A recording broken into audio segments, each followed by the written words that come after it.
दोस्तों, आज की सबसे पहली और बड़ी खबर। झारखंड में शिक्षक भर्ती के विज्ञापन पर उच्च न्यायालय ने लगाई रोक। झारखंड में जेएसएससी के माध्यम से होने वाली 26,000 सहायक आचार्यों की नियुक्ति प्रक्रिया पर रोक लगा दी गई है।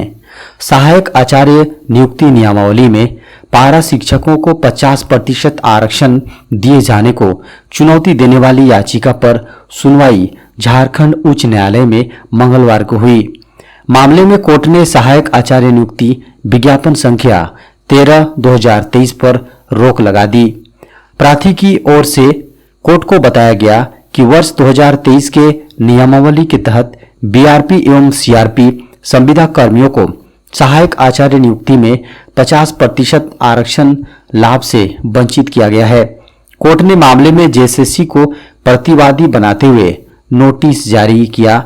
मामले में कोर्ट ने राज्य सरकार, झारखंड एजुकेशन प्रोजेक्ट काउंसिल एवं झारखंड स्टाफ सिलेक्शन कमीशन को 4 सप्ताह में जवाब दाखिल करने का निर्देश दिया है।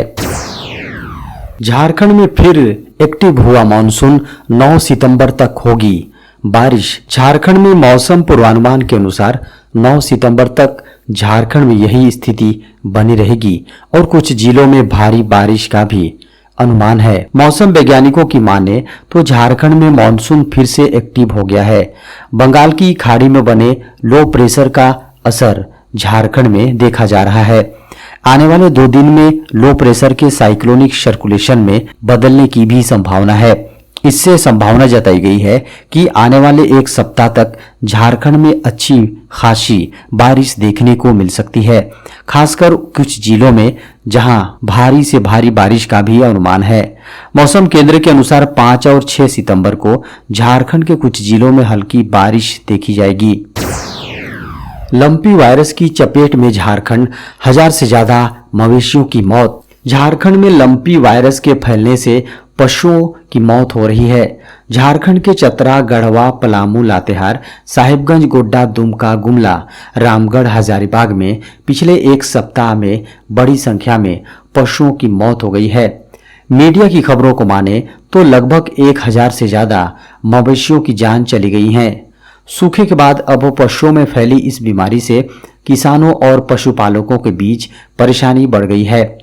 पशुपालन विभाग ने चतरा, गोड्डा, साहिबगंज, गुमला, लोहरदगा आदि जिलों में बीमार पशुओं में इससे मिलते जुलते लक्षण पाए गए हैं।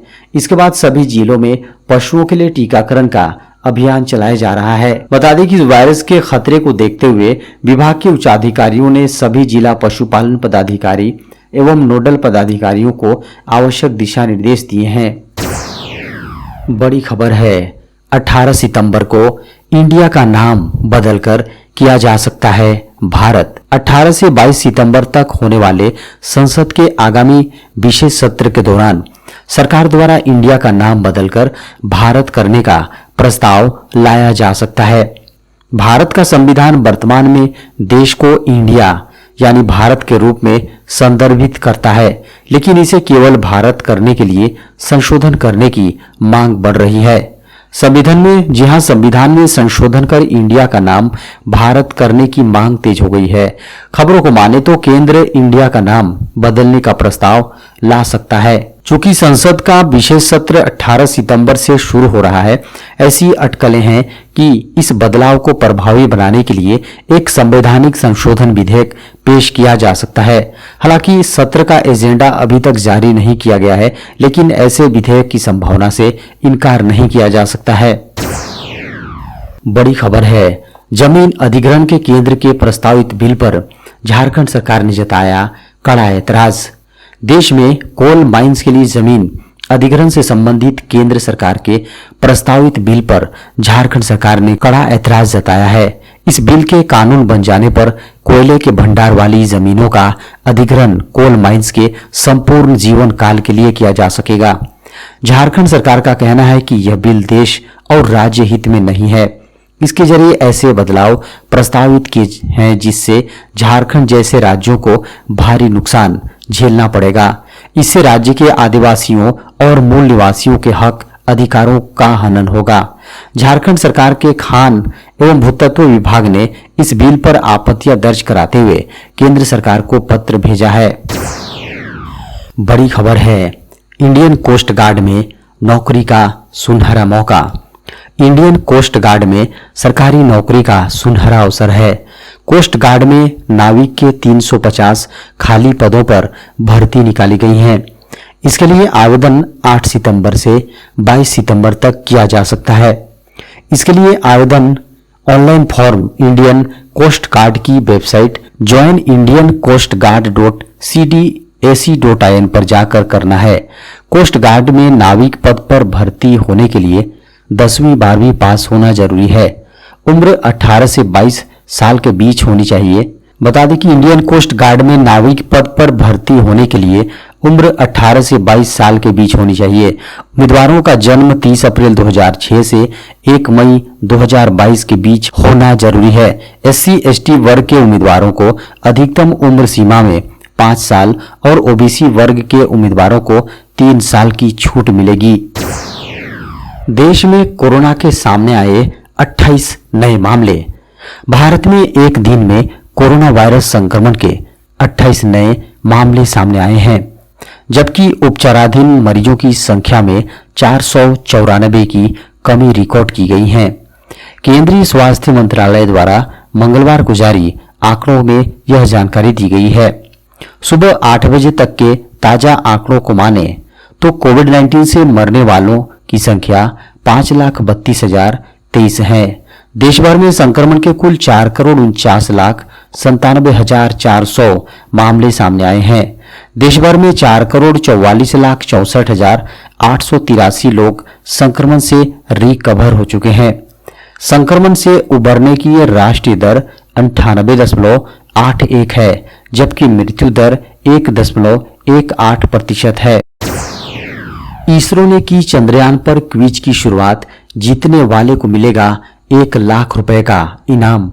भारतीय अंतरिक्ष अनुसंधान संगठन इसरो ने चंद्रयान 3 मिशन पर महाक्विज की शुरुआत की है। इस क्विज में सभी भारतीय भाग ले सकते हैं। भारत की चंद्रमा तक की यात्रा का जश्न जन भागीदारी के साथ मनाने के उद्देश्य से इस क्विज की शुरुआत की गई है। क्विज के सर्वश्रेष्ठ विजेता को 1 लाख रुपए का इनाम दिया जाएगा।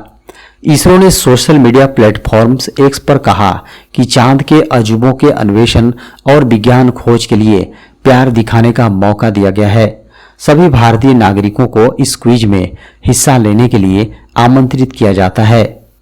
क्विज में हिस्सा लेने के लिए प्रतिभागियों को www.mygov.in/ पर अपना एक अकाउंट बनाना होगा।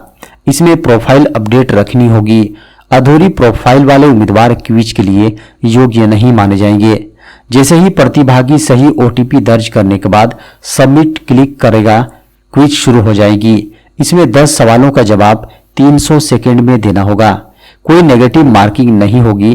क्विज में भाग लेने के लिए एक ही मोबाइल नंबर और ईमेल आईडी का एक से ज्यादा बार उपयोग नहीं किया जा सकता है।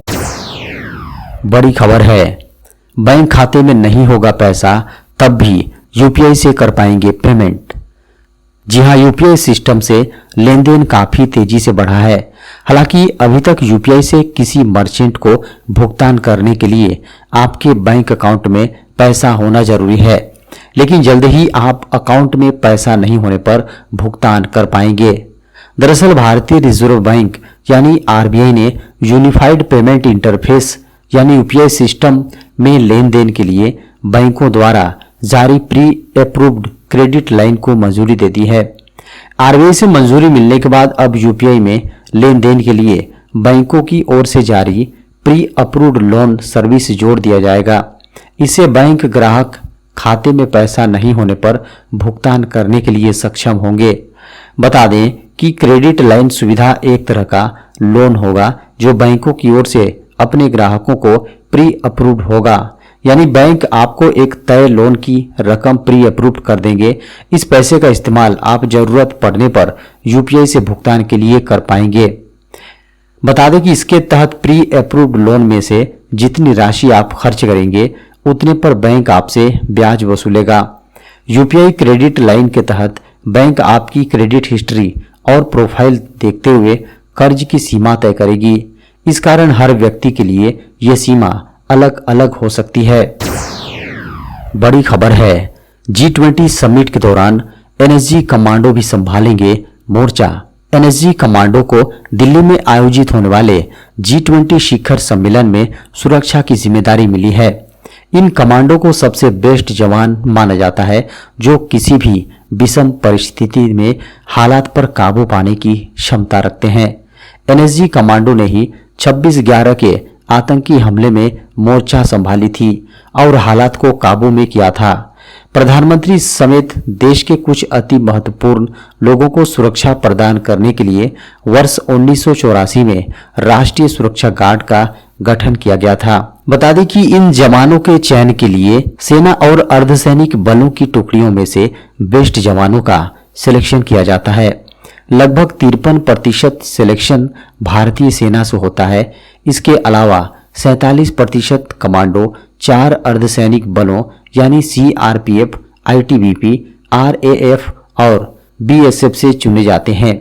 कमांडो को 90 दिनों की बेहद मुश्किल भरा कठिन ट्रेनिंगों से गुजरना पड़ता है।